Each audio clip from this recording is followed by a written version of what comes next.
Shalom a todos los hermanos aquí presente, la congregación Roca Eterna desde Haines City, y a todos los que nos están viendo a través de las redes. Ya día de media semana, segundo día del mes de Adar. Se acerca Purim. Se acerca la lectura nuevamente de la Megilá de Esther, el libro de Esther. Y obviamente todos nosotros estamos en alerta, observando todos los eventos, porque no es casualidad ni nada por el estilo de estas fechas. Hacemos una oración para comenzar. Padre de Abraham, de Isaac y Jacob, te bendecimos, mi Rey, te exaltamos. A ti te damos todo el honor y todo el esplendor, Abba. Reconocemos que sin ti nosotros no somos nada, Padre amado. Eres tú la razón por la cual nosotros existemos, mi Rey.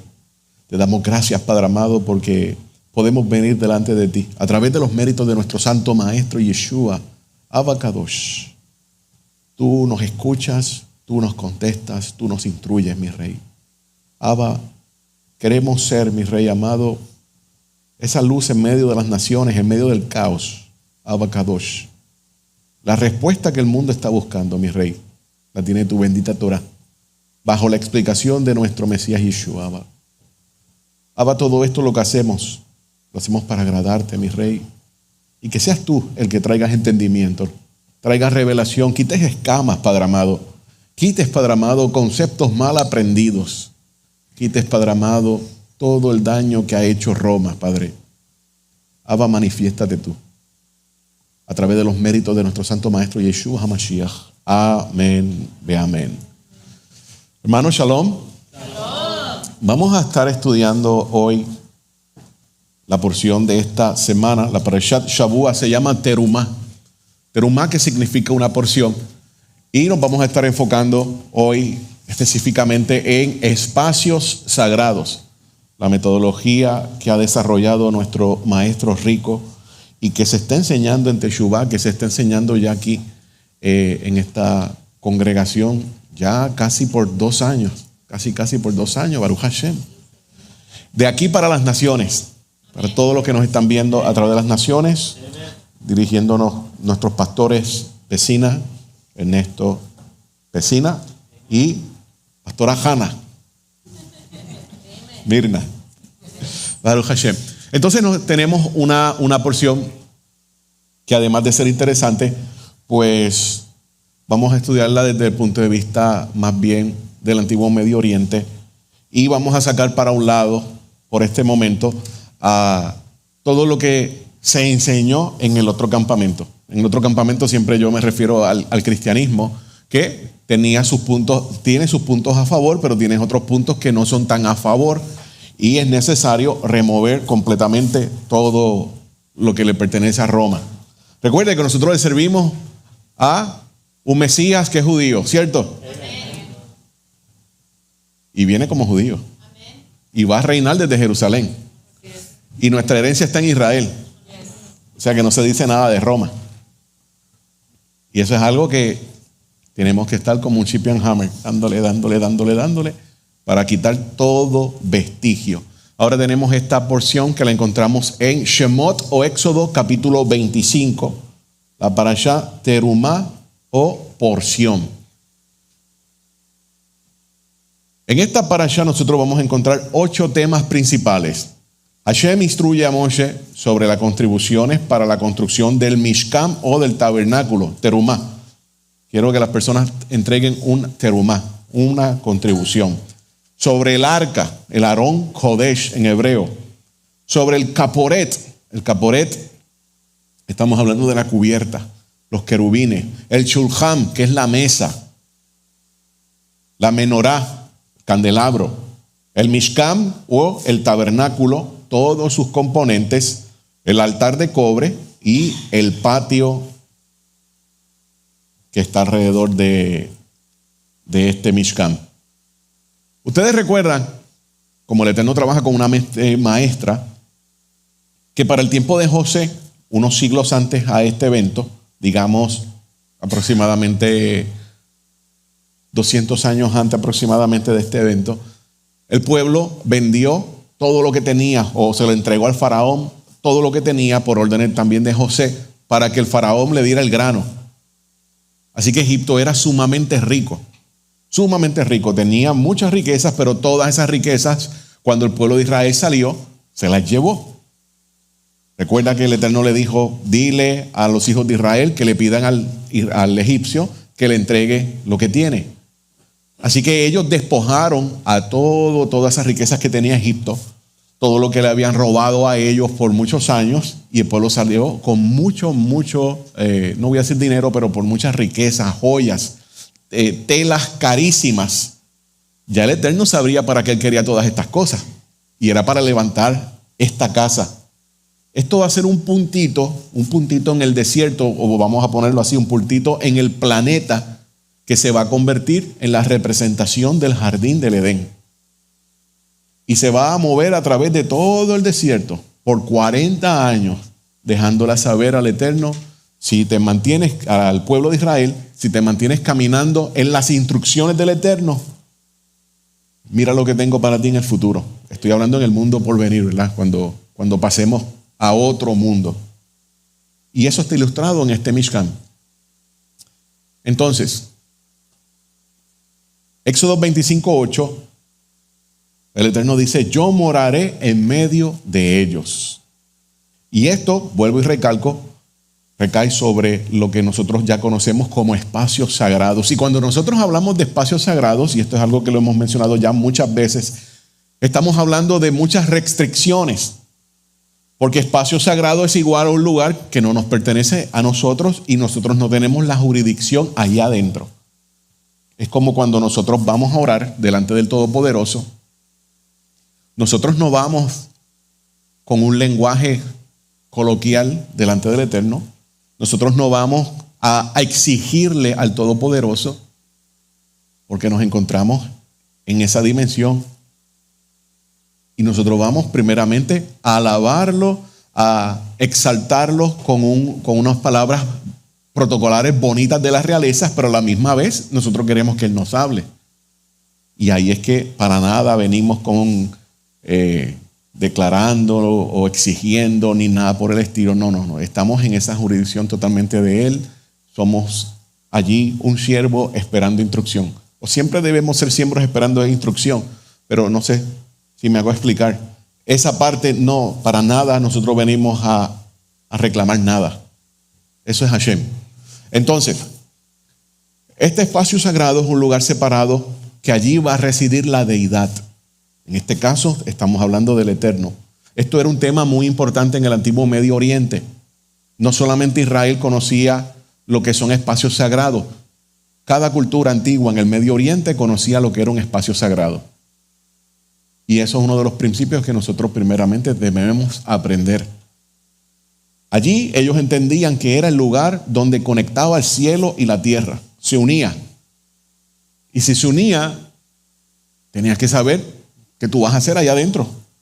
O la persona que va a estar laborando allá adentro. Ese lugar también se le llama casa, que es el templo, y esta palabra de casa nosotros la vemos a través del todo el Tanaj y en los mismos escritos nazarenos. La casa de la montaña, el aposento alto, etc. La casa de la deidad. Shemot 25:9. La haréis conforme al modelo de la morada y al modelo de todo su mobiliario que yo voy a mostrarte. Estamos hablando del término ahora tafnit. Diga conmigo tafnit. Ese es el modelo, ese es el plano. Esa es la palabra en hebreo que nosotros estamos utilizando ahora, es tafnit, es el modelo. Lo que el Eterno le enseñó a Moisés, a Moshe, es el modelo, el tafnit. Hay un debate de si realmente lo que se le está enseñando a Moshe, y esto es un debate dentro del mundo académico, puede suponer la representación de este lugar donde reside la presencia de Hashem en los cielos. Entonces, si sería así, este modelo del tabernáculo, el Mishkan, se convierte en una contraparte de lo que está en el cielo, ahora un reflejo en lo que está en la tierra. Ese es el primer punto entre los debates de los académicos. La otra posibilidad es que el texto se esté refiriendo a un modelo a escala de la estructura que a Moisés se le está ordenando construir. Simplemente sigue este mismo modelo, pero no necesariamente significa que esto es lo que está en el cielo. Esa es la segunda opinión. Varios textos del Antiguo Medio Oriente apoyan esta segunda opción. De lo que se le está mostrando es simplemente sigue esto, no te desvíes a la derecha o a la izquierda, pero no realmente significa que en el cielo sea así. 3 preceptos que nosotros encontramos en esta parashá. 3 preceptos, 2 que son positivos y 1 que es negativo. Primero, el positivo. Construir un santuario para Hashem. Así que es un mandamiento. Aparece en Shemot, Éxodo 25, 8. Negativo. No retirar de la marca sus barras de transporte. Estamos hablando de las varas con que se transporta el arca de la alianza. En las varas para transporte que no se podían retirar. Y vamos a explicar el porqué de todas estas cosas. Y número 3, presentar el pan de la presencia y el incienso. Éxodo 25, 30. Los textos son basados en la Biblia hebrea, así que puede haber alguna variación si usted está utilizando una versión que sea cristiana. Bien, comenzando con el primero, y ellos me construirán un santuario. Esto aparece en el verso 8 del capítulo 25. Construir un santuario para que funcione como el lugar de la residencia de la Shejinah, de la presencia. Las ofrendas a Hashem se traían solo allí. Recuerde, vuelvo y recalco, esto va a ser la representación de lo que fue el jardín del Edén, ahora en un super micro espacio que se mueve por todo el desierto. Por eso es que va a estar decorado también como si tuviera algunas frutas, porque representa ese jardín.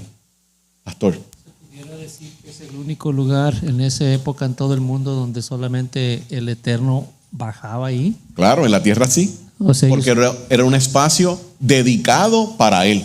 Ellos tuvieron el privilegio de ver eso. Nadie en el mundo lo vio, solamente ellos. Ellos solamente lo vieron. Eso es algo grande. Ellos solamente lo vieron.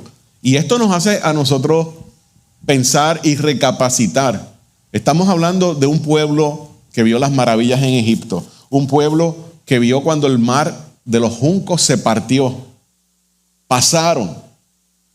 Vieron el maná que cae del cielo. Comieron codornices. Vieron lo sobrenatural. O sea, lo palparon. El agua que salía de la piedra.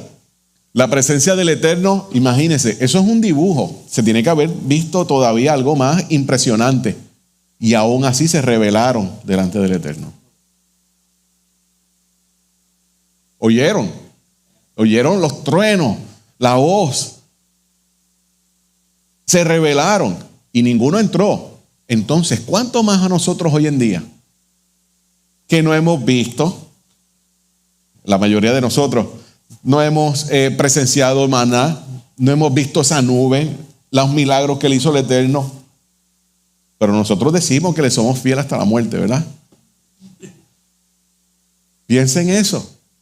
Porque estas palabras que nosotros proferimos por nuestra boca, que le vamos a ser fiel siempre a Hashem hasta la muerte, nos las van a probar. Nos las van a probar. Nosotros tenemos que estar seguros que estamos bien centrados en lo que hemos creído. No queremos repetir y fallar en ese examen que se nos va a dar. Ese examen se nos va a dar. Pero seguimos acá. Pastor, no me haga desviar esas cosas. Entonces, en ese lugar solamente aparece la presencia del Todopoderoso. Un espacio que es separado para Él, un espacio donde hay una dedicación, hay una ceremonia. Eso lo constituye como un espacio sagrado.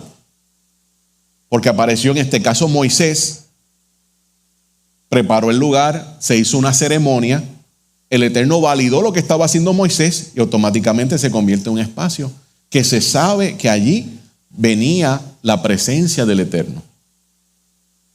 Importante, si no ocurre esta dedicación, entonces podríamos cuestionar si eso es un espacio sagrado o no. Hay límites establecidos.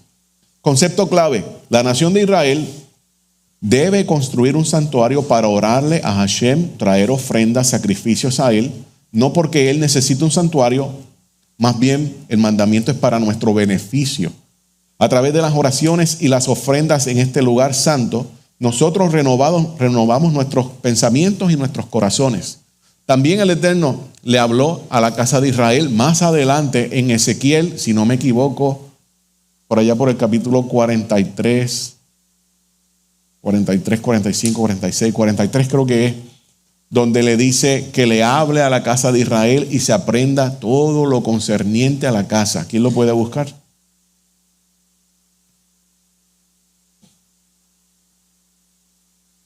Ezequiel, que se encontraba en Babilonia, mientras estaban todos exiliados allá por los 70 años, Ezequiel habla a la casa de Israel. En este caso, no sabemos si está hablándole a las 10 tribus específicamente o a todas las 12 tribus. Ezequiel 43. 1. ¿Puede darle lectura solamente a ese principio? No, ese no es. No lo marqué, no lo busqué, así que la asignación vendrá.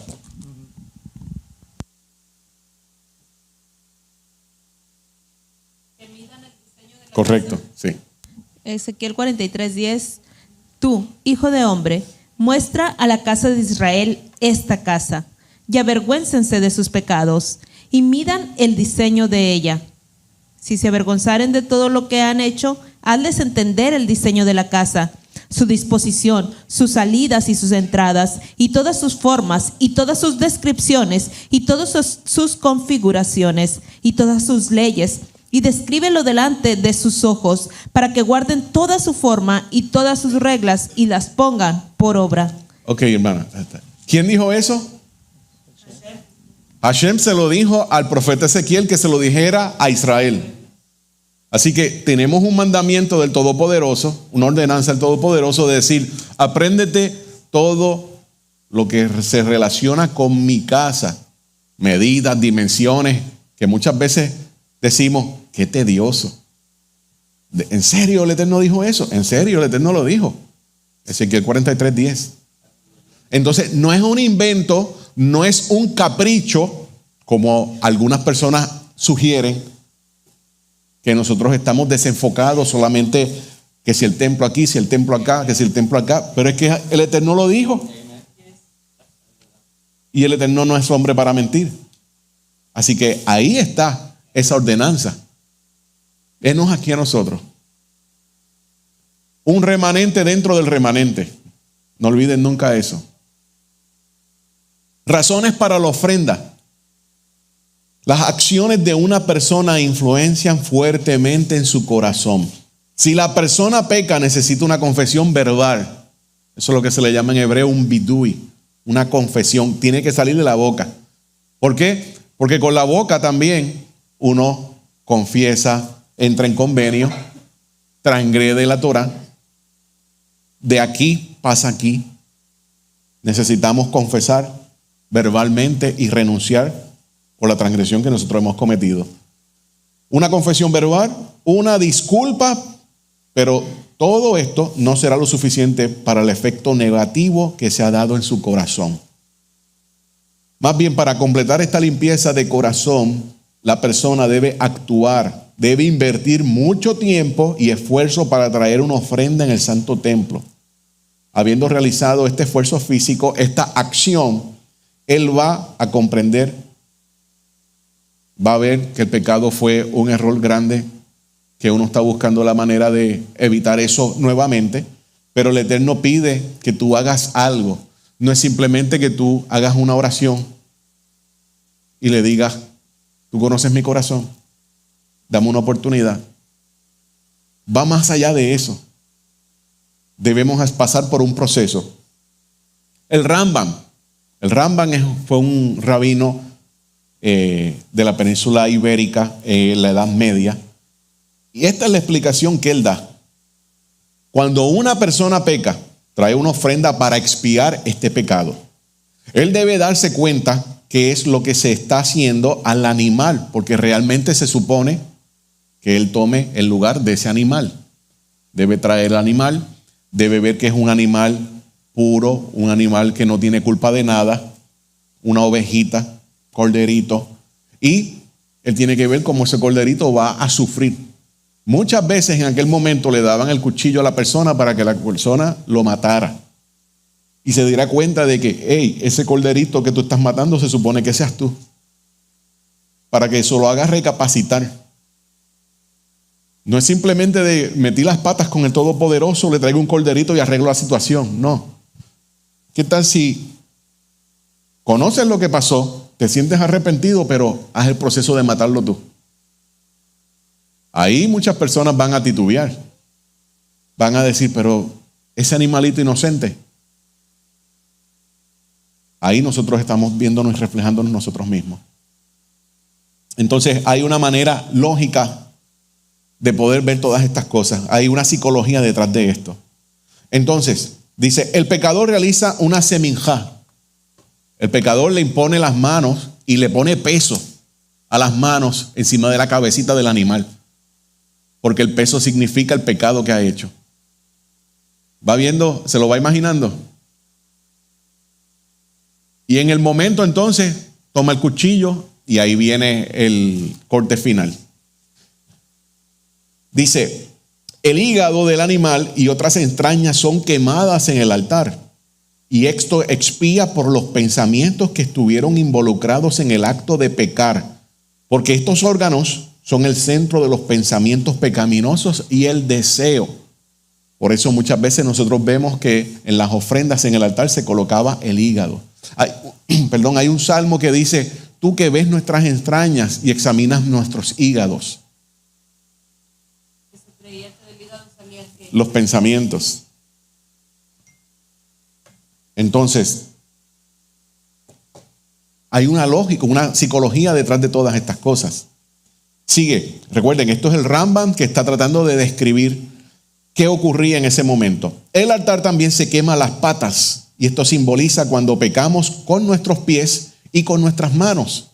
Este proceso debe impresionar a la persona que ha pecado contra Hashem con su cuerpo y con su alma y debe darse cuenta que su propia sangre era la que tenía que ser ofrecida y ahora se le ha dado una oportunidad.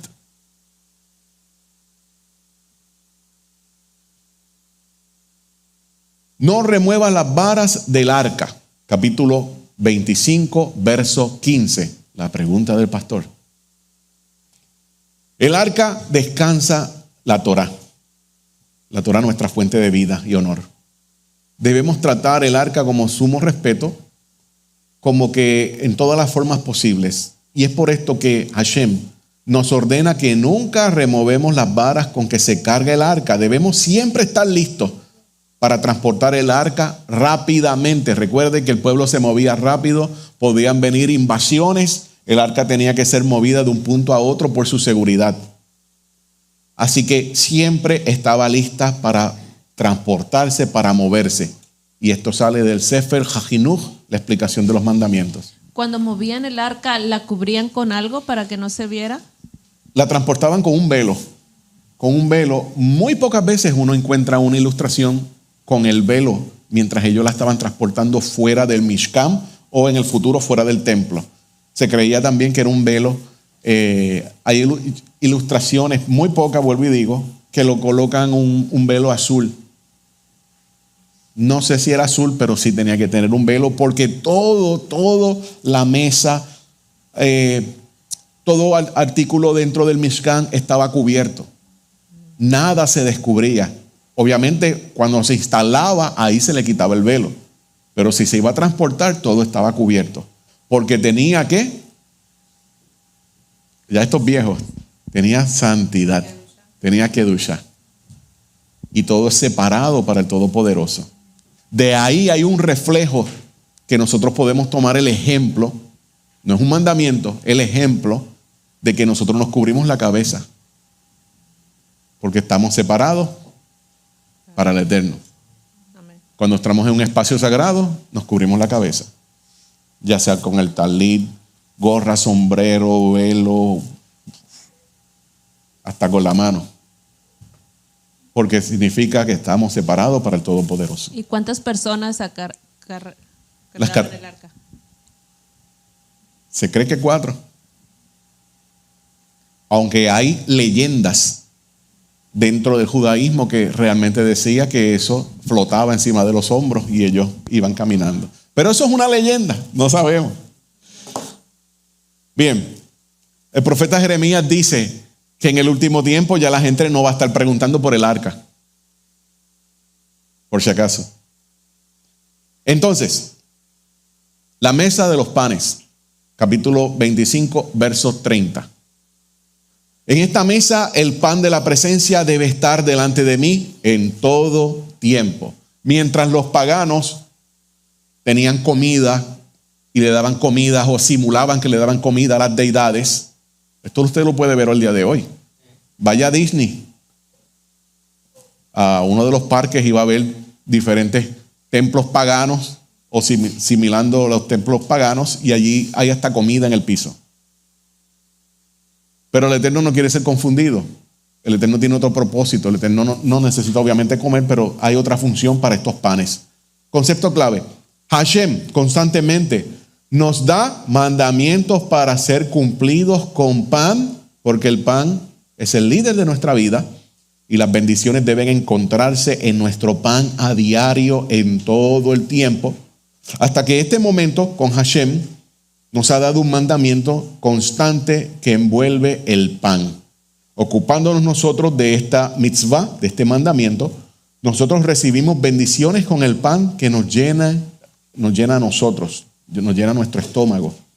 El pan también fue un simbolismo de las 12 tribus de Israel, constantemente delante del Creador, y de la misma manera el Creador supliendo todo el alimento a Israel en una mesa hecha de una forma peculiar, donde los panes no se caían de la mesa, y estos nos dejan saber el cuidado que tiene el Eterno de todas las tribus de Israel.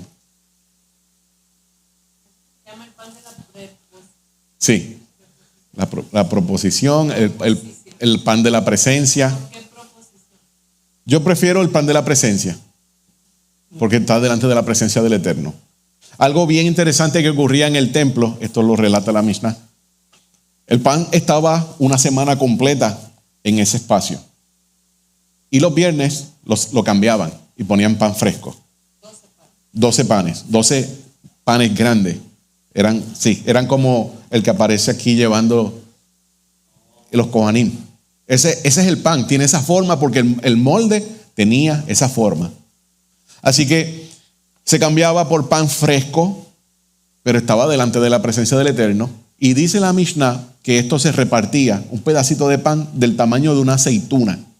Se repartía entre todos los Kohanim que estaban en ese turno, que eran bastantes.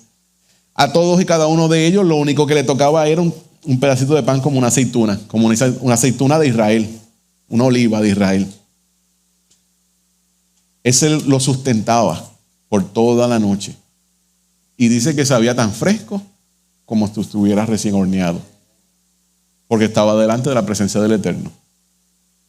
Duraba 6 días ahí, 7 días. Duraba la semana completa, pero es interesante porque si están delante de la presencia del Eterno y hay un concepto de que el Eterno no habita en un lugar donde no hay tiempo y espacio, quiere decir que los panes era como si estuvieran recién horneados siempre. Siempre, siempre, siempre. Eso te puede explicar por qué no envejecía Adán, o Eva en aquel momento, y otras cosas también. ¿Por qué brillaba la piel de Moisés? ¿Por qué brillaba la piel de Adán y Eva? Seguimos. El Aarón o el arca, el Aarón Kodesh, el arca de la alianza, símbolo de la corona de la Torah. Esto es lo que dice la leyenda, el Midrash primeramente. De todas las vasijas del Mishkan, del tabernáculo, Hashem ordenó que el Aarón, el arca, fuera construido primero. Él dio instrucciones de que su construcción precedería aún aquella que el Mishkan mismo. El Aarón representa la Torá, al igual que la Torá precedió la creación del universo, así Hashem ordenó que el Aarón fuera moldeado antes que el resto del Mishkan. Eso es una leyenda. Pero vamos a hablar del arca. Se encuentra en el capítulo 25, verso 16. Este es el artículo más importante de todo el Mishkan. Marcaba el lugar de la divina presencia. Hay referencias numerosas de estos lugares en Éxodo, como el arca del testimonio.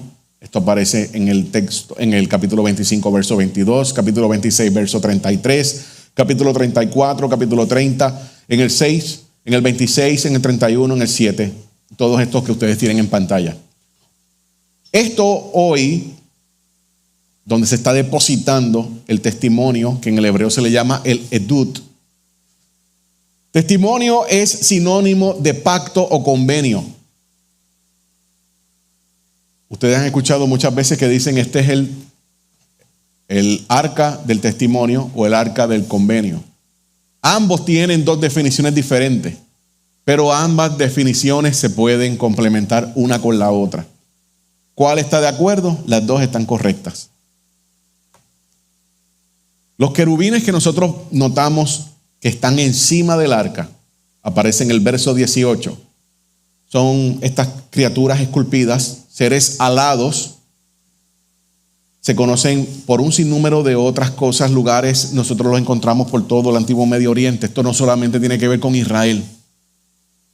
Culturas antiguas tenían también ya querubines.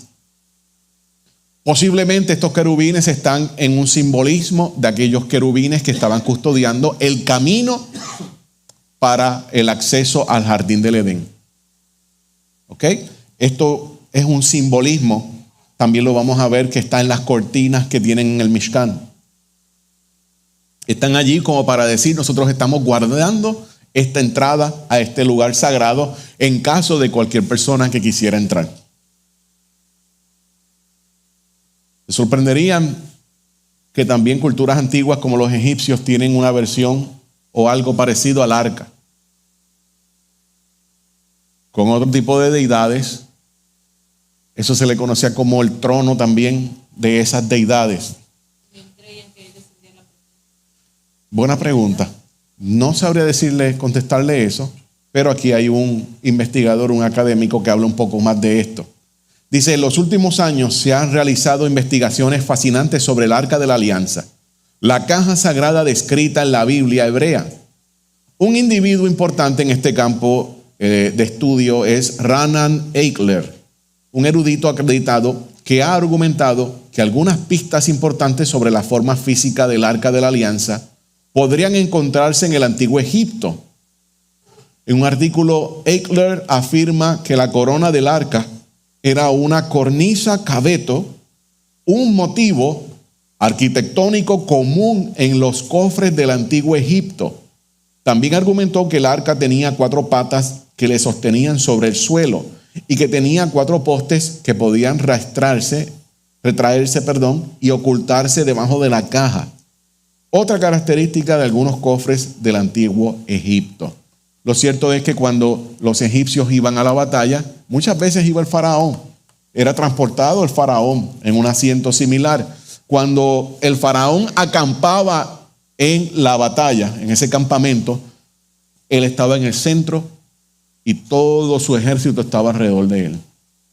En el Mishkan vamos a tener siempre a Hashem en el centro y todos los hijos de Israel están alrededor. Son cosas que ocurren en común en aquella antigua sociedad. Tenemos las tablillas de piedra en el cofre. Verso 16. En este verso, el contenido del arca recibe el nombre aparentemente simple, como ya lo mencioné hace un rato, de Ha'edut. Esto es en hebreo. Literalmente el testimonio, traducido como el convenio. Ya mencioné que en diferentes lugares a través del Tanaj, la Biblia hebrea, encontramos el arca refiriéndose como las tablas de piedra o el convenio del Señor, Deuteronomio 10:3, y Primera de Reyes 8:21. Ya esto lo mencioné.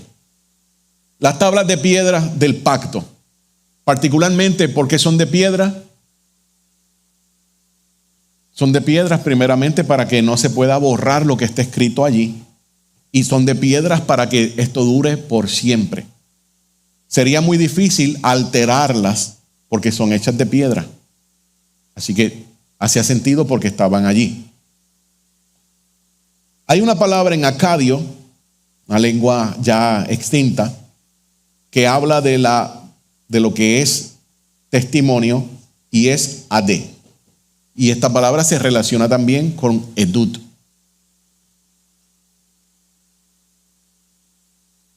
Colocando ahora el tratado en el lugar santísimo, verso 16.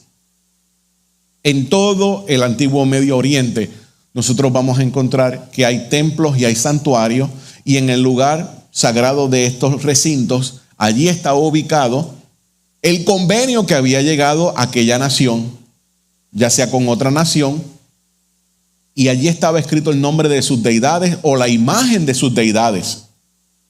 Y esas imágenes de las deidades en ese santuario servían como los testigos de que ellos se encontraban en presencia de algo sagrado, que de vez en cuando tenían que cumplirlo para que se recordara o se refrescara lo que ellos habían llegado con este tratado, pero lo veían como que era algo santo. Si habían hecho un pacto con otra nación, esa otra nación en su santuario, en ese otro país, tenía la copia del acuerdo que se había llegado. Bien similar a cuando Hashem dice: ahora pon estas dos tablas. No hay una en el cielo, las dos estaban en la tierra. Entonces, delante del Eterno, uno de los motivos que Israel tenía para cuando iba a la batalla y se llevaba el arca del Eterno, no solamente era para cargar ese trono del Todopoderoso que nadie ve al rey, sino para decirle al Todopoderoso: acuérdate del convenio que tú hiciste con nosotros, ven a pelear. Aquí lo estamos cargando, ven, pelea por nosotros. Obviamente esto también tiene que ver con que las personas estén siguiendo lo que está establecido en el convenio. No es como el caso de los hijos de Elí, que se llevan el arca para la batalla. Ellos estaban transgrediendo una cosa increíble, y es como que una falta de respeto sumamente grande que estas personas transgreden la Torá y a la misma vez le están diciendo: ven y cumple la parte del contrato. Ya ustedes saben por qué se murieron. Nunca rectificaron. Tenemos la lámpara menorá, verso 31. El término hebreo para la lámpara de piso es menora. Al día de hoy todavía existen la tradición de encender la menorá.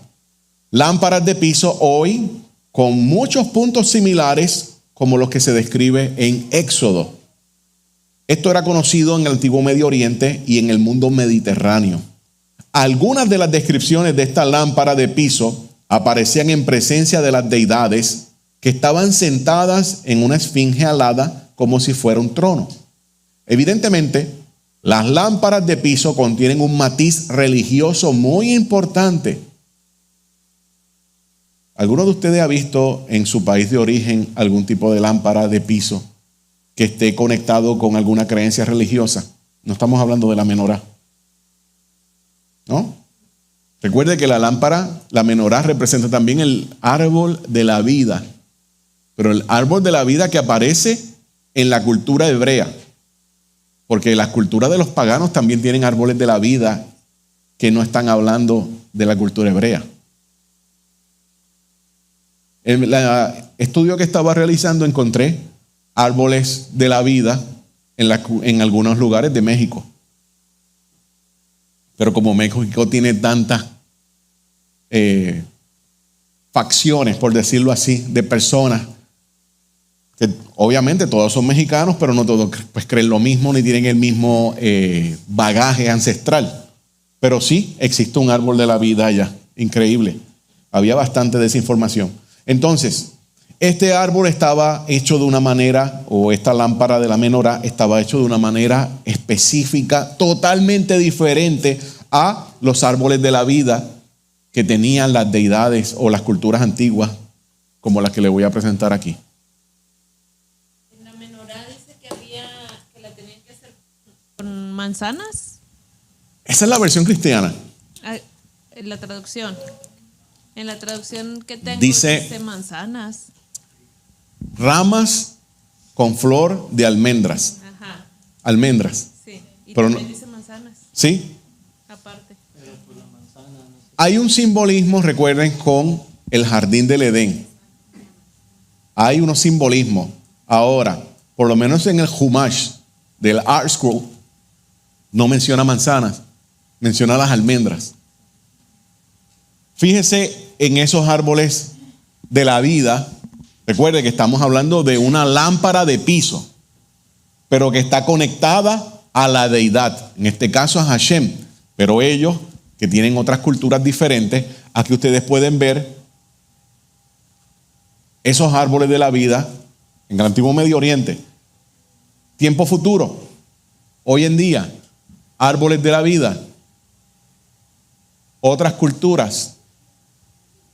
Si no me equivoco, la penúltima a la extrema izquierda es de México.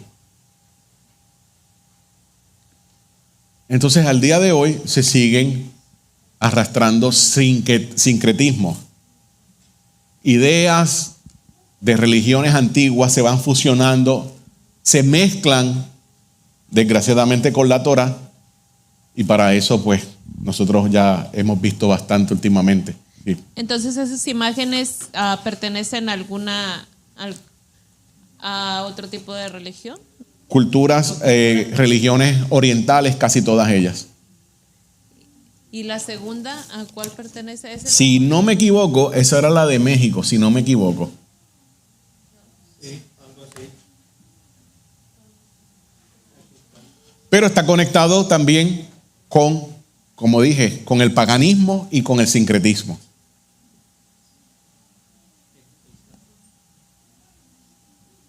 Hermanos, hasta aquí están aprendiendo algo nuevo. Sí. Es importante porque nosotros estamos viviendo en un mundo que realmente no hay nada nuevo.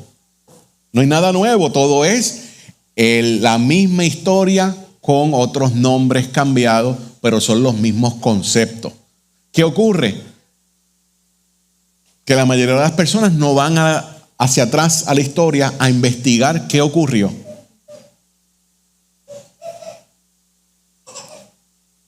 Un historiador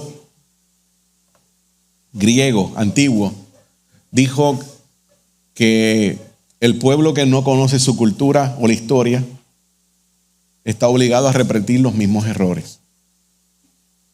Y hoy en día los argumentos que nosotros encontramos en las redes es defendiendo posturas que son mezclas del paganismo, que son sincretismos.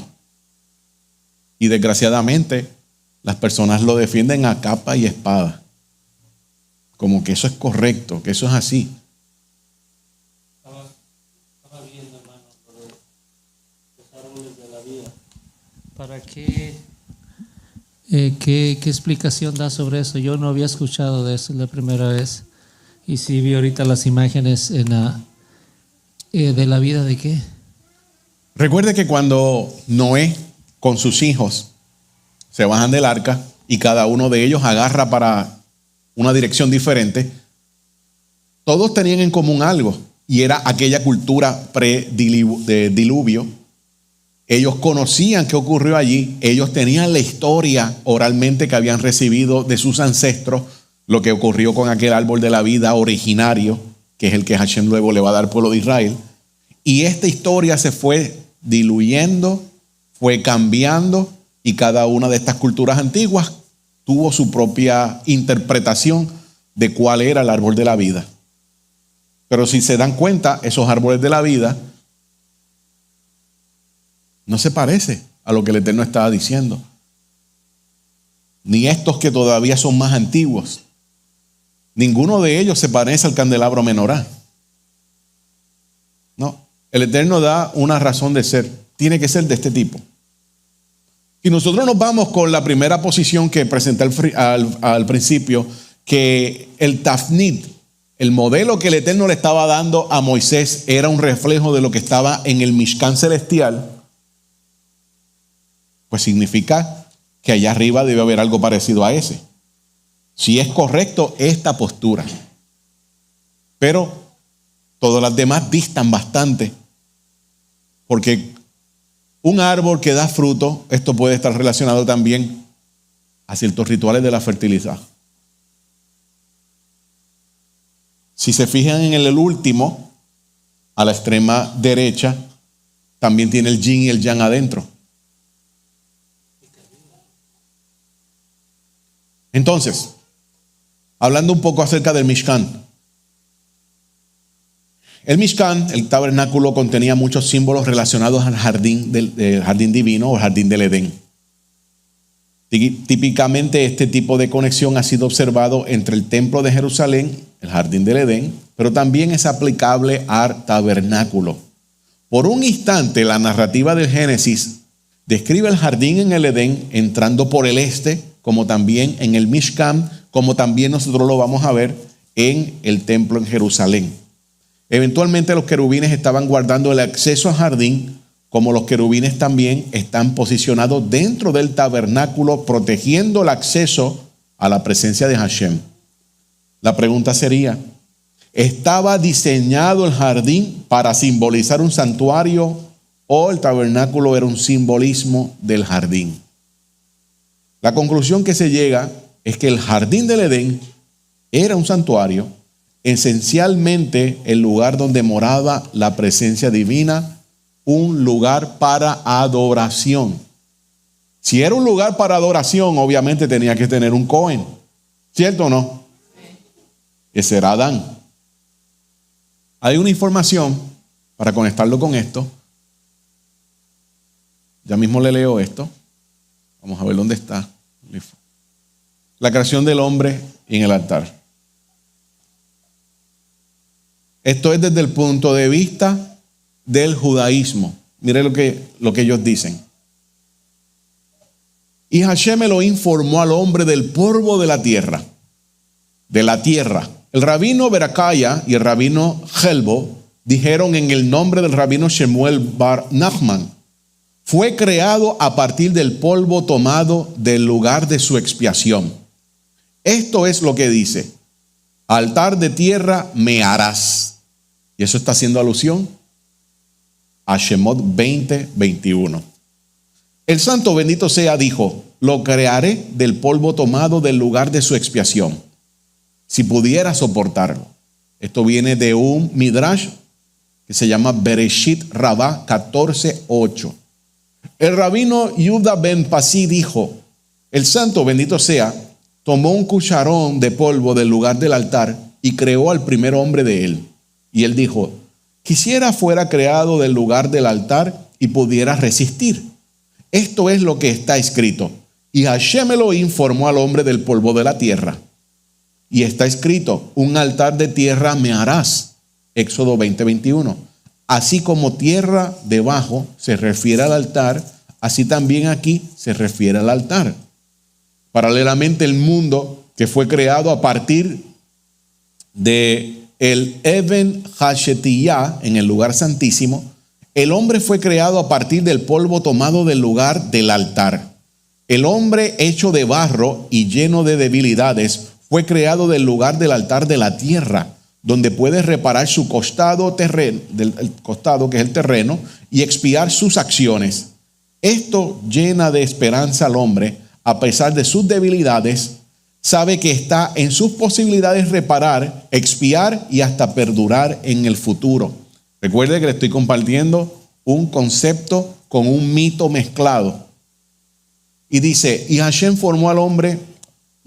Un segundo aspecto de la creación de este lugar del altar es que el hombre fue creado desde un lugar de pureza y santidad. Esto es lo que recoge el Pirkei del Rabí Eleazar, o los dichos del Rabí Eleazar, capítulo 12. Desde el principio el hombre era completo, sin deficiencia, sin impureza y sin bajeza.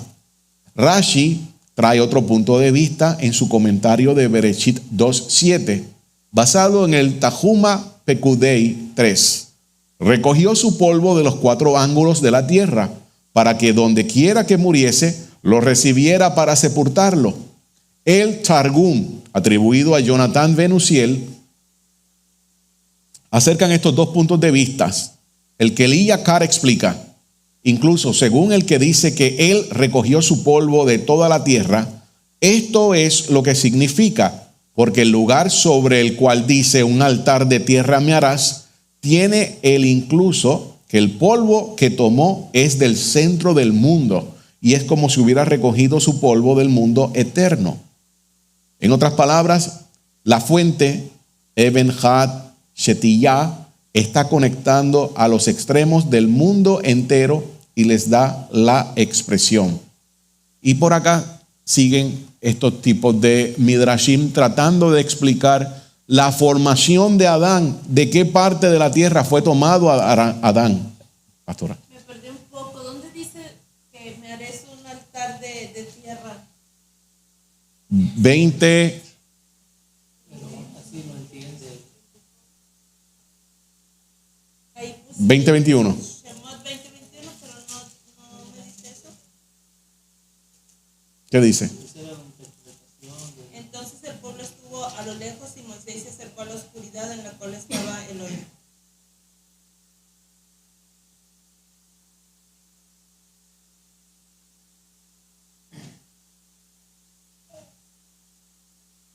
Buena pregunta, hermana. Luego busco. Entonces, el Midrash trata de explicar en qué lugar específicamente se tomó ese polvo. 24. Gracias. El 20-24. Altar de tierra harás para mí, te purificarás sobre él. Entonces, vuelvo. Buscando el lugar específicamente en qué área se tomó el polvo dentro del jardín del Edén y fue formado Adán. Y lo compara entonces con el altar. Y por eso les presento ahora el altar. Vamos a hacer esta fusión ya. El altar de madera de acacia, capítulo 27, verso 1. La mayoría de los altares descubiertos por arqueólogos son más pequeños que el que se describe aquí en la Torá. La altura aproximadamente de este es de 4.5 pies de alto y tiene un cuadrado máximo de 7.5 pies cuadrados. Más allá de este punto, este altar consiste principalmente de madera. Los típicos altares que se encuentran en Oriente Medio, como Siria con el antiguo Israel, y regiones vecinas, fueron hechos de barro o de piedras. Estos pasajes no describen exactamente la función del altar, pero luego, en otros textos, como el capítulo 29, verso 13, sugiere que este altar, que los sacrificios van a ser quemados. El altar debe ser cubierto de cobre, de la misma manera que Hashem por orden que se hicieran unos cuernos en el altar. Y vamos a ver los kerem, los cuernos que aparecen en este altar. Entonces, es un altar de madera, pero vas a poner fuego en él y vas a quemar ofrendas. No se quema porque están cubiertos con cobre. Y es interesante que el cobre representa a la humanidad. El material cobre siempre va a representar la humanidad. La plata va a representar la redención. Y el oro siempre a lo que viene del cielo, la divinidad. Si ustedes se dan cuenta, cuando se armaba todo el Mishkan, el tabernáculo, los zócalos que sostienen todo lo que son las cortinas que forman como un tipo de vallado, por decir así, comienzan con bronce y van cambiando al centro con plata. Y luego cambian completamente a oro. Te está hablando de niveles también de santidad. ¿Y quién está permitido que entre en el Mishkan? Primero, toda la humanidad. Llega hasta cierto límite. Luego cambia a lo que es la plata, cuando se está buscando lo que es expiación. Pero entonces, ¿quién tiene acceso a llegar al oro? Aquí pueden ser bastantes porque es todo el mundo. En el centro ya es un grupo reducido que trabaja en este recinto, pero solamente con el oro es una persona que llega hasta el final, que es el sumo sacerdote. Todos los artefactos que había, todas las cosas que estaban dentro del Mishkan, todas eran de oro, recubiertas de oro. Adentro estaban recubiertas de oro, pero afuera eran en bronce. Y te está hablando también, aquí hay un cambio de estatus. Es como el cambio de estatus, no, de nivel de santidad. ¿Cómo va a ser en el templo en el futuro? El Eterno le da acceso básicamente a todo el mundo que quiera ir, pero los deja llegar hasta cierto lugar. Luego, los que tienen un poco más de compromiso con el Todopoderoso pueden penetrar a cierta área. Pero de esa área solamente otros que ya son escogidos van a poder caminar en esa zona hasta entonces llegar a la figura del sumo sacerdote. Los cuernos del altar, una sola pieza. Capítulo 30, verso 2. El altar de bronce, el altar de oro del incienso que está dentro en un lugar santo, son descritos en el capítulo 30, en el verso 30. La Torah los llama cuernos. A los 4 puntos la Torah los llama cuernos. Los cuernos del altar paralelamente tienen un elemento antropomórfico, como otros muebles del tabernáculo. Por ejemplo, los pies del arca, verso 12. Las piernas de la mesa, verso 26. La base literalmente del candelabro se le llama la cadera, verso 31. Estos cuernos, que eran de una sola pieza con el altar, estaban localizados en las esquinas. Es por eso que en la Mishnah, la palabra hebrea keren o cuerno, tiene el significado adicional de esquina. Había una creencia muy arraigada dentro de la comunidad en Israel, como es descrito en Jeremías 17:1 y en Amós 13:14. Y las personas condenadas a muerte trataban de refugiarse agarrando los cuernos del altar para su protección. Estos cuernos del altar, Jeremías 17:1. El pecado de Judá, escrito está con cincel de hierro y con punta de diamante. Esculpido está en la tabla de su corazón y en los cuernos de sus altares. Amós 3:14. Que el día que castigue las rebeliones de Israel, castigaré también a los altares de Betel y serán cortados los cuernos del altar y caerán a tierra. Primera de Reyes 2:28. Cuando la noticia llegaron a Joab, porque Joab había seguido a Adonías, aunque no había seguido a Absalom, Joab huyó a la tienda del Eterno y se agarró de los cuernos del altar, buscando misericordia. Y por último, no puedo ver lo que dice ahí. Entonces sí podían tocar el altar, estamos hablando del altar del sacrificio. El altar exterior, sí. En ese momento estamos hablando, por ejemplo, Adonías, allí estaba la tienda que David la había transportado a Jerusalén. Él entró buscando misericordia. Pero la podía tocar cualquier persona, solamente estamos hablando ahí de... Yo creo que la persona, en el sentido de estar huyendo y temía por su vida, es probable que cruzó todos los límites que estaban establecidos para buscar misericordia. Eso es lo que yo creo. Por último, Adonías tuvo miedo de Salomón y se levantó y se fue y se asió de los cuernos del altar. Así que era una práctica. También nosotros sabemos que cuando se salpicaba en los cuernos, los Kohanim salpicaban sangre en los cuernos, estaban también asociados con los 4 extremos de la tierra, del planeta. Y en sí, en resumidas cuentas, ¿qué simbolismo tienen los cuernos o qué significa? Los cuernos, vuelvo y recalco, pudieran estar también hablando de los 4 puntos de la tierra. Era un lugar de, según aquella creencia antigua, porque no conseguí más información, donde se hablaba de misericordia. Si hay algo más, pues seguimos investigando. Como lo dije, el Mishkan tenía elementos de cobre, plata y oro. Y el patio iba cambiando de lo que es el cobre, plata y oro. Y ahí nosotros podemos entender quién también tiene acceso a ese lugar, ese espacio sagrado. ¿Cuál era la intención real de Hashem? ¿Qué quería Hashem hacer con toda esta ilustración del Mishkan? Obviamente quería habitar dentro de lo que es el corazón de Israel. Le está enseñando a Israel.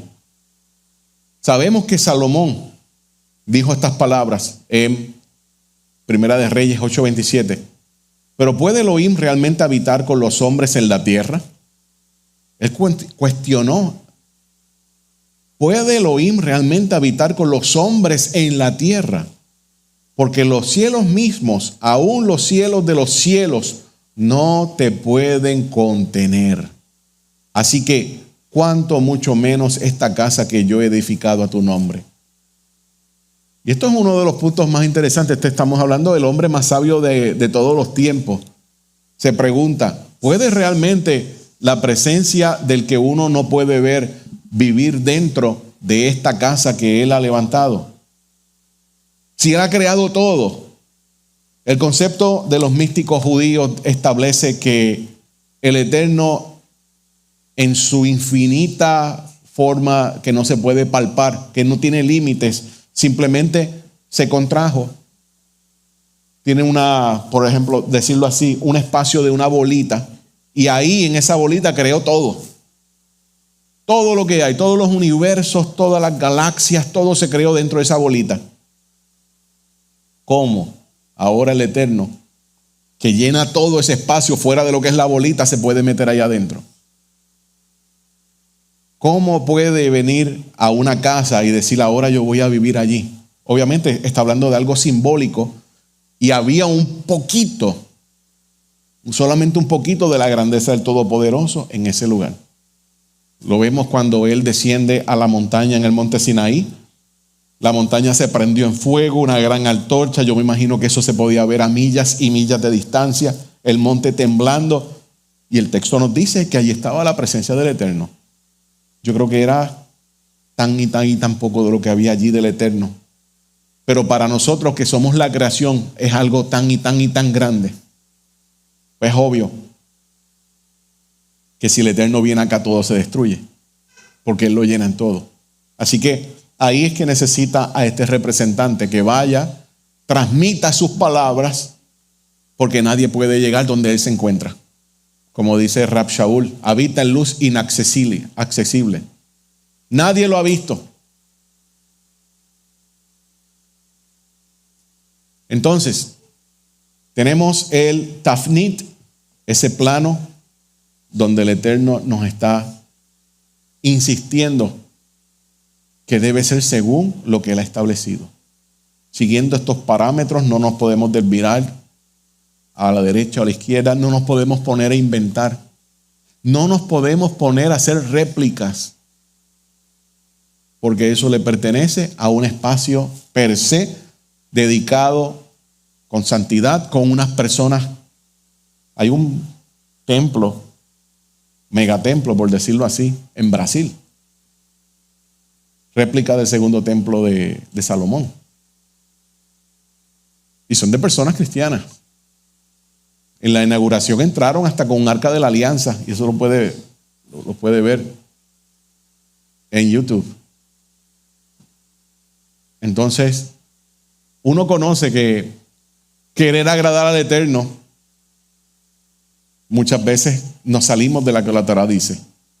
Si la Torah da este tafnit, todo este diagrama, todo este diseño, pero especifica quién lo va a hacer, cómo lo van a hacer, en dónde lo van a hacer. Es importante porque ¿por qué nosotros nos tenemos que enterar de todos los detalles de la construcción de la residencia del Todopoderoso? Usted se ha puesto a pensar en este asunto. En un momento dado, si nosotros nos mantenemos fiel, llegaremos a morar dentro de la tierra de Israel.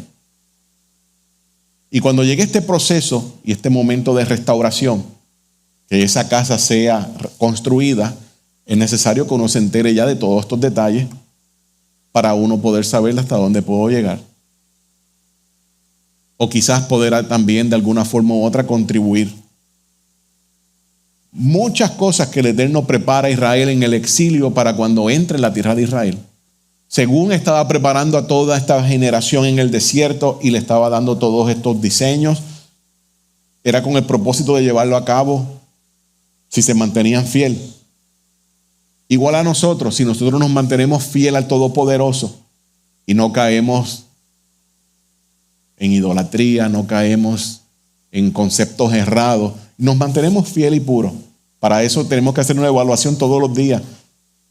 Yo creo que el Eterno, que todo lo sabe, ya Él vio cómo termina la película completamente. Ahora nos prepara a nosotros acá en el exilio, como preparó antes de que el pueblo saliera de Egipto con el ejercicio. Sí, los egipcios los obligaron a que ellos siguieran haciendo los ladrillos de adobe, más trabajo que nunca, pero sus cuerpos estaban listos para toda esta gran caminata por el desierto. Así que el Eterno está preparando a nosotros igual, porque vuelvo y recalco, es un ciclo que vuelve y se repite. Nosotros estamos acá aprendiendo, algunas personas encontrando esto un poquito difícil, cuestionando por qué hay que estudiarlo, pero el Eterno sabe el por qué. Y el Eterno, yo estoy seguro que de aquí a un corto tiempo nos va a dejar saber, o nosotros entenderemos, era por esto que necesitábamos conocer todos estos detalles.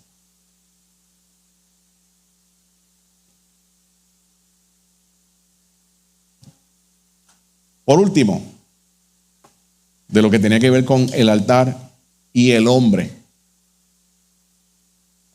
Esto es según, vuelvo y recalco, la creencia en el judaísmo, específicamente dentro del misticismo. Dice, vimos arriba que la palabra Adamá es tierra, del suelo, fue entendida por el Hazal, otro rabino, como una enseñanza de que el hombre fue creado desde el lugar del altar. Al este del sitio de la estructura del templo, la Torá continúa. Y él, Hashem Elohim, formó al hombre del polvo de la tierra y sopló en sus narices aliento de vida. Y el hombre se convirtió en un alma viviente. Y Hashem Elohim plantó un jardín al oriente en Edén. Y allí puso al hombre que había formado. Génesis 2, 7 al 8. El pasaje implica que el hombre no fue creado en el jardín del Edén, sino que fue llevado allí desde el lugar donde había sido creado, que aparentemente estaba cerca. Esto también se sigue de lo que se dice acerca de la expulsión de Adán del jardín del Edén. Por tanto, Hashem Elohim lo envió fuera del jardín del Edén para que labrara la tierra donde había sido tomado. Esta es también la forma en que se describe el asunto en el Pirkei o en los dichos del rabino Eleazar. El santo, bendito sea, tuvo un gran amor por el primer hombre, a quien habría creado de un lugar puro y santo. ¿Y de qué lugar lo tomó? Del lugar del templo, y lo llevó a su palacio. Como se dice, y Hashem Elohim tomó al hombre y lo puso en el jardín del Edén para que lo labrara y lo guardara. Lo había formado, según esta historia, en el lugar del templo. Y pregunto yo, ¿dónde fue formado el Mashiach?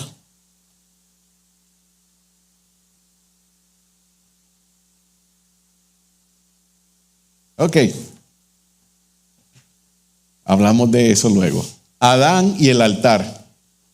Así que expulsó al hombre, Bereshit 3:24, fue expulsado y dejó el jardín del Edén y se estableció en el monte Moriah, porque la puerta del jardín del Edén está cerca del monte Moriah. De allí lo tomó y de allí lo devolvió, como está dicho, para labrar la tierra de donde fue tomado. Estos son explicaciones y conceptos dentro del judaísmo, no de todo judaísmo, sino del misticismo del judaísmo, que te trata de explicar el origen de Adán, un origen sumamente interesante, pero también esto está conectado con el origen del Mashiach. Secuencia de eventos. Hashem primero nos sacó de la esclavitud, te sacó de Egipto. Ustedes han notado que cuando el pueblo de Israel salió de Egipto, per se, de donde estaba cautivo, antes de cruzar el mar, los llevó a Sucot. Antes de cruzar el mar de los juncos, lo llevó a Sucot. Pero todavía Sucot estaba localizado. Era una ciudad. Era un lugar que Jacob había levantado también en el pasado, donde tenían establos. Si la memoria no me equivoco. Entonces, todavía seguían en la periferia de Egipto, porque no habían cruzado el Mar Rojo. Esa misma secuencia nosotros la vemos en nuestra vida, porque ninguno de nosotros estamos en Israel todavía. Así que nos saca del sistema idolátrico de donde nosotros crecimos y nos está llevando fuera. Aún todavía no hemos cruzado el lugar, pero nos está preparando. Luego viene el cruce. Yo entiendo que este cruce sería el segundo gran éxodo que se va a dar. Porque desde lo literal nosotros lo vemos también en la parte más oculta. Pero lo literal nunca va a cambiar. Entonces, si lo literal nunca va a cambiar, es bien probable que haya un éxodo que se parta el mar y uno atraviese ese mar, sea el Pacífico o sea el Atlántico. Porque vuelvo y recalco, lo literal nunca deja de ser. Entonces, Hashem nos saca a nosotros de la esclavitud y nos va a sacar con las manos llenas. Nos va a sacar con oro, con plata, con piedras preciosas, ropas, etcétera, con telas. ¿Será posible que todo ese material que Hashem nos saque sea para ser implementado en la construcción del último templo? ¿Había pensado en eso? Vuelvo y recalco, todo es un ciclo que se repite. Así que no nos emocionemos mucho cuando Hashem nos saque de acá y antes de sacarnos nos diga, ve a donde tu vecino y dile que te entregue todas las piedras preciosas, todos los collares, todo el oro, todo el material.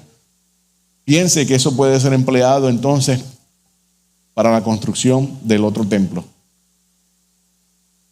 Y nos va a proveer comida, nos va a dar agua, etc.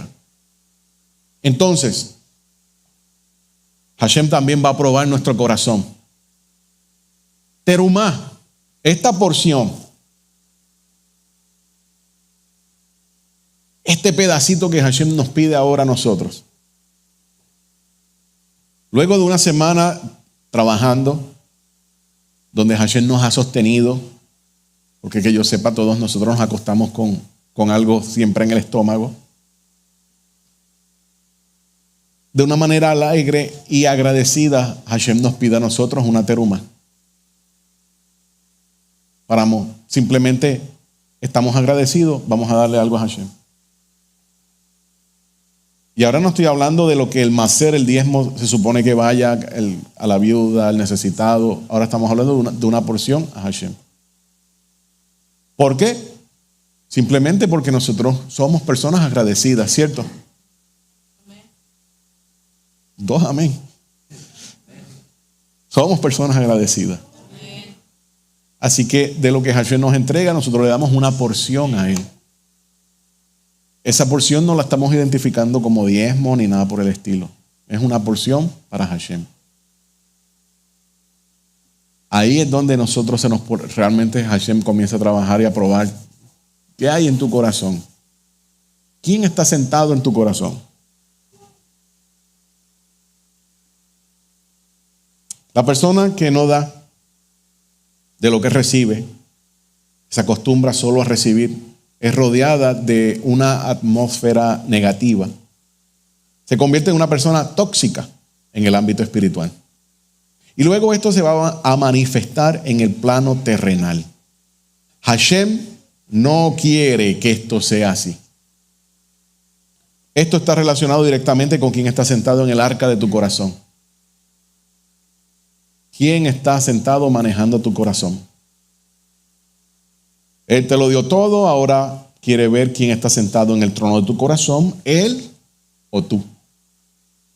Gozo, alegría, agradecido, paz, estos son algunos de los resultados más importantes de una persona que experimenta cuando Hashem se está en el asiento de su corazón o en su Mishkan interior.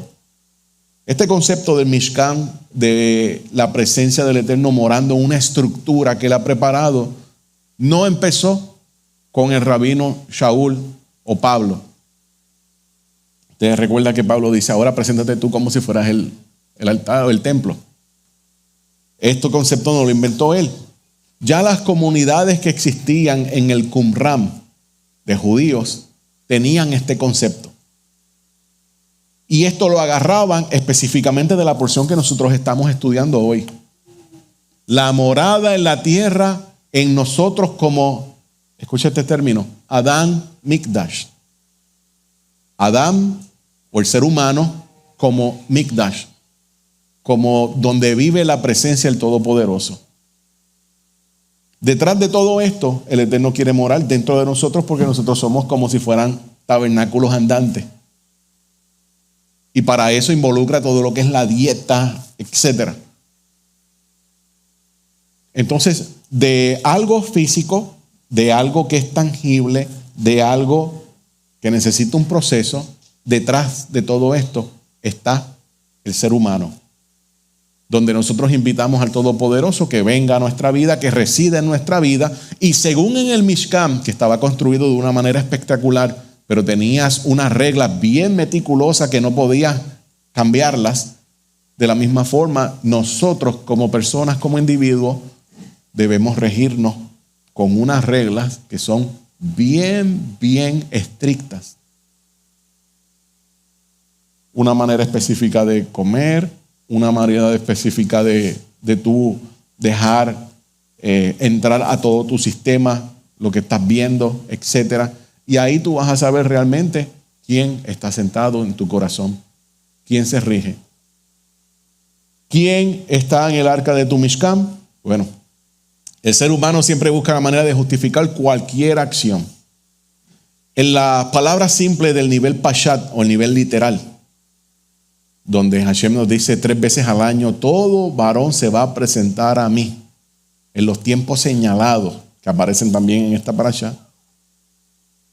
Nosotros tenemos que aprender todos los días a no presentarnos delante del Eterno con las manos vacías. Tanto en la intimidad de nosotros con el Todopoderoso, porque algo tenemos que entregarle todos los días al Eterno a nosotros, pero que sea de agrado al Todopoderoso. Examinar el corazón y buscar qué nosotros tenemos dentro de nuestro interior que le pueda agradar al Todopoderoso y nosotros se lo podamos dar hoy. Una cita de Gálatas 1:18 y 2:1, de cuando también Rab Shaul subía a Jerusalén. Esa expresión de que él subía a Jerusalén es que él va al templo, y si tú vas al templo en aquel momento, tú no puedes llegar con las manos vacías. En ningún momento. Entonces, en diferentes formas, tanto en lo físico, contra nuestra forma de proceder todos los días, Hashem siempre espera algo de nosotros. Algo que le agrade. Entonces, Hashem te da y tú con gozo le das una porción, una teruma. Hoy en día tenemos cajitas que dicen sedaka para que tú des la aportación, tanto electrónica, no solamente en el lugar donde nos reunimos, pero también hay personas que nosotros damos sedaka para que estas personas puedan seguir hacia adelante. Y así evitamos en convirtiendo en una persona que se rodea de una atmósfera negativa. Hasta aquí, hermanos, ¿hay alguna duda o pregunta? Entonces, ¿cómo dio la vuelta toda la parashá? De algo literal que el Eterno nos está mostrando, de unas reglas y la razón de ser, el significado que tenía en aquel momento, y de momento cuando esto lo traemos a este tiempo, que no tenemos un Mishkan, no tenemos un templo, todavía está en proceso, pero el Eterno insta de que apréndete esto, estúdialo bien, algo ocurrirá en el futuro, simultáneamente prepárate tú como la residencia donde habita el santo. Ese es nuestro cuerpo. Y si usted se pone a pensar ¿Cómo yo dejo que el Eterno more en mí? Porque eso está relacionado con su estilo de vida, con lo que se come, sabiendo ya tanto que ofrece este sistema que nosotros estamos viviendo. Ofrece un menú increíble, pero de todo ese menú que ofrece hay que preguntarnos, ¿y realmente eso nos hace bien? ¿Nuestro cuerpo está en óptimas condiciones que pueda el Espíritu del Santo morar dentro de nosotros? Y ahí comienzan a contestarse muchas preguntas. Personas que me están mirando ya serio. Es que cuando uno se mete con la comida, pues hay problemas siempre. Sí. Pero hay que hacerse esa pregunta. ¿Realmente el que mora en mi vida es el Todopoderoso? O quizás lo tengo al lado mío porque Él no ha logrado entrar porque mi recipiente está contaminado. Y Él me habla porque está al lado mío. Pero no es lo mismo que dejarlo entrar dentro de mí. Mantenerme en un cuerpo óptimo para agradar al Todopoderoso. Pensamos en eso. Entonces, la Mishnah. En la Mishnah hay un tratado llamado el Maaser Sheni. Este tratado es bien importante porque trata con lo que es el diezmo.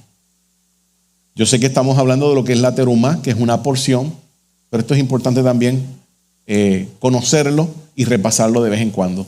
Todo producto de la tierra de Israel, que se entrega como maser, como el diezmo, como las de sedacá, si hay temor en que se dañe o se pierda, ya sea porque se le robó o por un largo viaje, recordando que todo el mundo tenía que ir al templo, no podía llegar con las manos vacías, así que tú acumulabas los diezmos de esa cosecha, y si tenías temor de que eso se dañara por el camino, podías entonces disecarlos. Podías disecar para cuando llegaras allá no estuvieran dañados. Se tenía que entregar en un moed en específico o comenzar esa entrega. Recuerde que el nivel de santidad es mayor. Y la entrega del Maaser Sedacá, de la terumá, nunca es una transacción de compras. Nunca. Muchas personas que yo conozco al día de hoy dicen, yo no doy aportaciones de dinero en Shabbat porque no puedes manejar dinero en Shabbat. No sé si ustedes han escuchado eso. En la Edad Media, eso fue un decreto rabínico. Se prohibió que en Shabbat se moviera la persona con dinero porque los asaltaban en el camino. Y para evitar entonces estos asaltos, se decretó rabínicamente de que no cargaras ningún tipo de dinero para que no fueras obviamente lastimado ni asaltado. Y de ahí siguió la evolución de que no tocó nada, pero una terumá, una ofrenda, una porción, una sedacá, no está considerado en ningún momento como transacción de negocios. Habiendo dicho eso, ¿preguntas o dudas hasta el momento?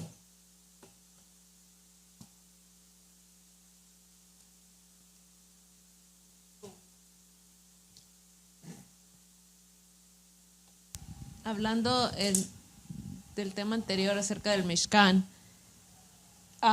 mencionó que en los tiempos de los esenios era que se empezó a creer que nosotros éramos la presencia del Eterno podía morar en nosotros como el templo. Las comunidades del Qumran, que no solamente estaban los esenios allí, Okay.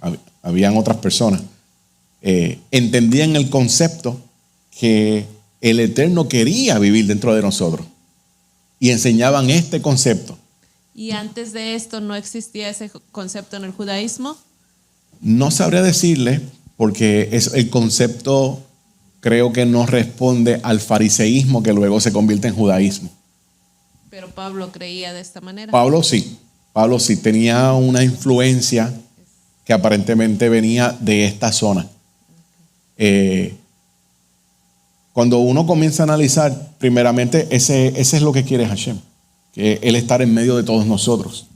Así era que estaba dentro del jardín. Estaba Adán, estaba Java o Eva, y ahí estaba la presencia del Todopoderoso. No había como que una separación. Él estaba allí, él llegaba allí porque todo era perfecto, todo era puro. Entonces, en este caso, nosotros tendríamos que ser puros y perfectos. Exactamente.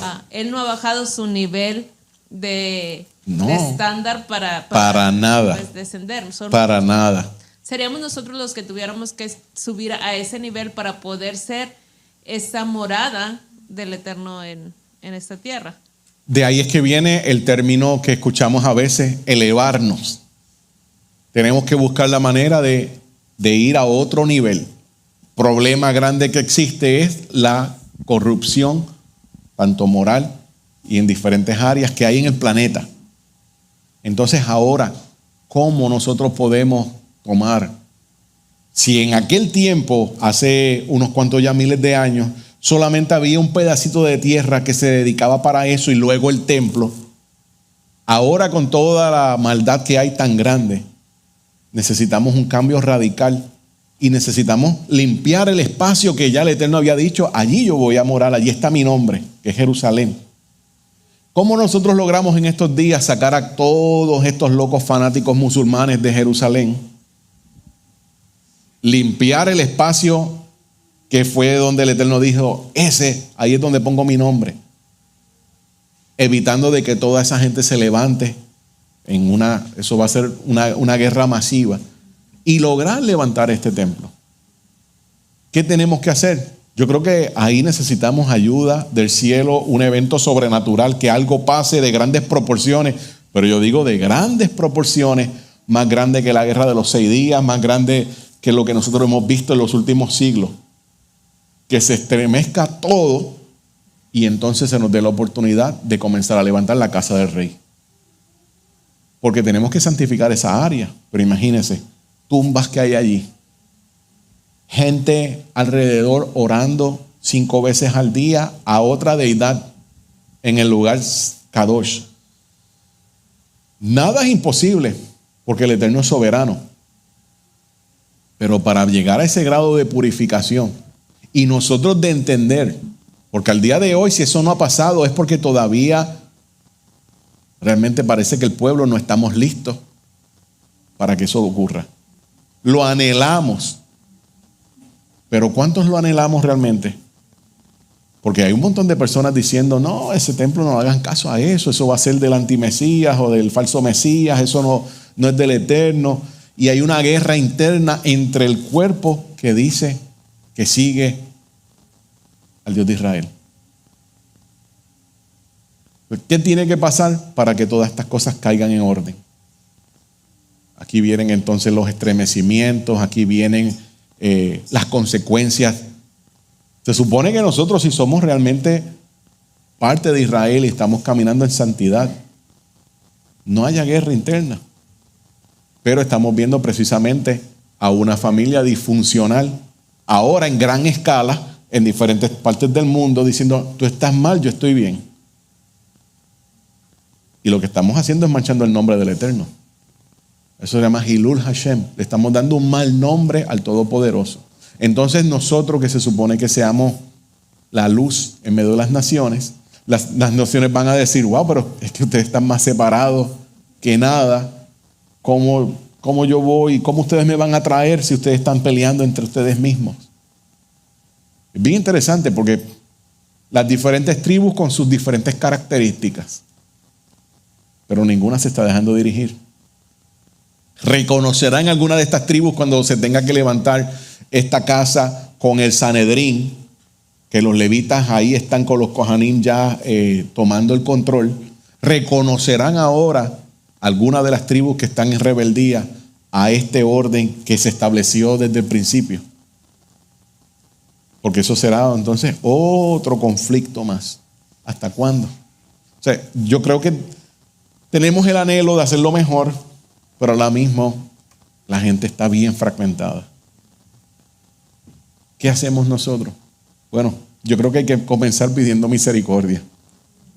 Diciendo misericordia porque las cosas no se quedan así. El Eterno no se queda con los brazos cruzados. Él va a actuar.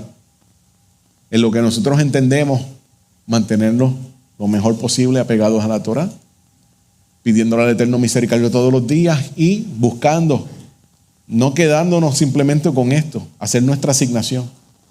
Y es un reto porque el sistema que está acá afuera ofrece tanto para que no pases tiempo con el Todopoderoso. Nos desconectamos de allá, pero es para conectarnos más con el Todopoderoso. ¿Alguna otra pregunta, duda, inquietud?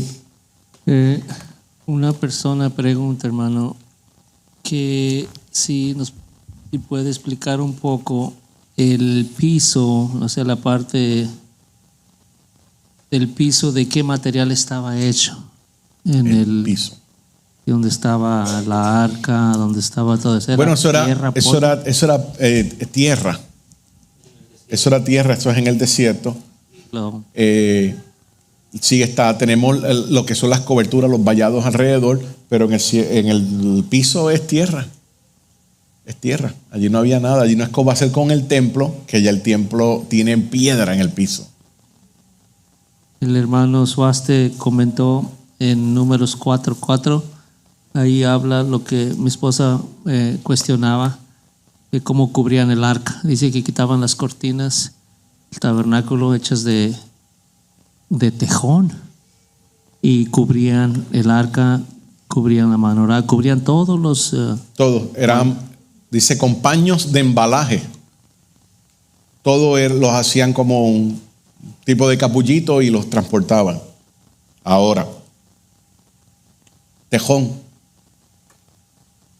el animal. Algunas personas dicen que podrían ser manatíes que habitaban en las costas del mar en aquellos momentos.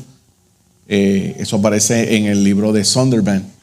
Y era la piel de esos animales, pero no están seguros.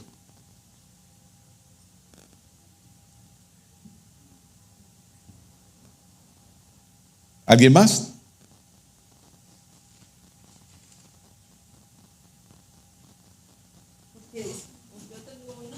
Adelante, hermana. Porque dice altar de tierra. Altar de tierra. Hay dos posturas. Primera, el altar formarlo como adobe. Tú sabes el adobe, ¿verdad? La forma que luego se pone fuerte, porque regularmente así se han encontrado altares. Y luego se cubría entonces con algún tipo de piedra. Pero la forma principal era entonces de lo que es el barro. Barro, por decirlo así, es tierra, ¿sí? Que se solidifica y eso queda bastante. No, pero eso se va poniendo duro. Entonces, esta parte ha sido hemos abordado puntos dentro de la parasha técnicos, que son técnicos. Muchas veces se busca la espiritualización, que es lo que abunda en el otro campamento, pero es necesario nosotros conocer todos estos tecnicismos, porque cuando nosotros nos acercamos a la Torá, nos convertimos en juristas, porque la Torá es un documento legal, pues es necesario conocer todos estos puntos y seguir, indagar y buscar. No sé cuántos de ustedes han llegado a visitar una oficina de un abogado alguna vez en su vida. Está llena de libros por todos lados y comentarios de cómo se procedió en un caso, en el otro, etc. Nosotros cuando decimos estamos estudiando la Torá, documento legal, necesitamos también estar indagando, rebuscando, leyendo aquí, buscando allá y no quedarnos simplemente con un solo volumen de la Torá y buscando y pidiéndole al Eterno, orando, de que danos la revelación de lo que está aquí en este solo volumen. No. Vamos a buscar en los otros libros también. Usted mencionó que Salomón fue un hombre muy sabio y yo pensaba en eso, hermano. Él tuvo que haber estudiado bastante, ¿verdad? Para tener esa sabiduría La sabiduría se la dio Hashem. Pero él tuvo que ponerse a leer algo. Claro, se la dio Hashem, pero él dice, cuando usted lee el libro de Eclesiastés, que yo me di la tarea de investigar lo que es la botánica, lo que son todos los relacionados con los árboles, las plantas, los animales. Los estudió. ¿Sí? Él dijo, yo me di la tarea. O sea, que él se puso a indagar, él se puso a buscar, él se puso a investigar de en qué consistían los animales, cuál era su naturaleza. Algunas personas dicen que él lograba hasta entenderlo, algunos midrashim. Pero él hizo, con esa inteligencia, esa capacidad que le dio el Eterno, él comenzó a estudiar. Hubo un estudio. Sí. Ahora, comparado con nuestros días, que el Espíritu Santo me va a revelar todo, tiene que haber un estudio también. Ahí le dejamos. Ok, si la Ruach HaKodesh, el Espíritu del Santo, es Hashem, Él nos da la capacidad para nosotros ir a estudiar, pero nosotros tenemos que ir a hacer nuestra parte, tenemos que ir a estudiar. La última pregunta, quieren saber si el tabernáculo es una representación de Yeshua, que si hay algo ahí conectado con Yeshua. Una representación de Yeshua. Sí, que sí representa. Hay una representación ahí de Yeshua, nuestro Mesías, en el tabernáculo. Honestamente, no sé. No sé. ¿Sabemos? No sé, porque desgraciadamente, pues, como dije ya, en el otro sistema siempre buscaban espiritualizar todo, y muchas cosas se espiritualizaban y se sacaron fuera de contexto. Entonces, desgraciadamente, mire, yo le voy a decir, y se lo voy a decir de corazón, cuando uno viene a la Torá, no piense que es solamente cambiar los nombres. El nombre del Eterno, que no se menciona porque es santo, el nombre de su Hijo del Mesías, nuestro Mesías, cambiarlo, el nombre de todos los personajes de la Biblia, cambiar el servicio de domingo a sábado, colocarse un talid y una kipá. No. Hay que remover los cimientos. Hay que cambiar los filtros. La manera de uno poder interpretar lo que está escrito, ese filtro hay que cambiarlo, reemplazarlo por un filtro hebreo. El mayor problema que nosotros estamos viendo hoy en día, y esto es algo repetitivo, es que los filtros de Roma se mantienen en el sistema de nosotros de procesamiento. Leemos un documento hebreo, judío, pero como el filtro que nosotros traíamos no se reemplazó y le pertenece a Roma, no estamos pudiendo leer y entender desde el punto de vista que se habló en aquel momento. Entonces perseguimos la mente de Mashiach, ¿cierto? Queremos la mente de Mashiach, lo dice Rab Shaul, que busques la mente del Mesías. Pero la mente del Mesías era judía. Tenemos que partir por ese punto. La mente del Mesías es judía. Todos los discípulos del Mesías eran judíos. Los escritos nazarenos tienen un sabor judío. Y son puntos que tenemos necesario que lo entendamos. Que, vuelvo y digo, y esto le suena bien fuerte a mucha gente, pero no había cristianismo por las primeras décadas de ese primer siglo. No existía. Tenemos un grupo judío que se está moviendo dentro de lo que ellos tenían ya, esos movimientos que todos pertenecían a aquel gran fenómeno que era el sectarismo del segundo templo. Y no tenía ninguna connotación mala el sectarismo. Entonces, vamos a empezar por ahí. A todos los hermanos que nos vieron a través de las redes, gracias.